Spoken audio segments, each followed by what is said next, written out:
اکثر یہ دیکھا گیا ہے کہ ہم جب کوئی حدیث پیش کرتے ہیں، کوئی حوالہ ہم حدیث کی کتابوں سے دیتے ہیں، تو لوگ یہ کہتے ہیں اس حدیث کو مسترد کرنے کے لیے، اس کو ناقابل اعتبار بتانے کے لیے کہ کیا ہمارے امام صاحب کے پاس یہ حدیث نہیں رہی ہوگی، کیا ہمارے امام صاحب اس حدیث سے غافل رہے ہوں گے۔ مطلب کہنے کا یہ ہوتا ہے کہ ہمارے امام صاحب کے پاس بھی حدیث رہی ہوگی، لیکن اس کے باوجود بھی ان کا فتویٰ، ان کا قول اس حدیث کے برخلاف ہے۔ آپ تصور کیجئے کہ ایسا بول کر کے لوگ اپنے امام کو، اپنے مجتہد کو کتنا بڑا بہتان اس کے اوپر لگاتے ہیں، کتنا بڑا الزام اس کے اوپر لگاتے ہیں۔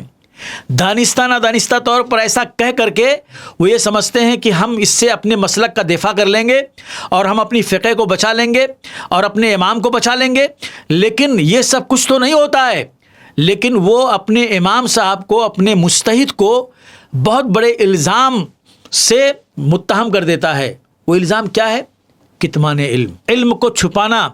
اگر امام صاحب کے پاس حدیث تھی، اگر امام صاحب کے پاس یہ روایت تھی، تو انہوں نے اس کو بیان کیوں نہیں کیا؟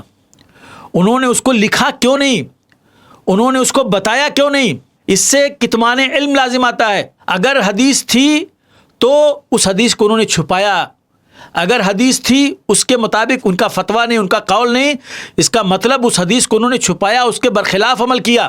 اللہ کے نبی صلی اللہ علیہ وسلم نے بیان فرمایا، من کتم علما الجم بلجام من النار، جس نے علم کو چھپایا اس کو جہنم کی لگام پہنائی جائے گی، آگ کی لگام پہنائی جائے گی۔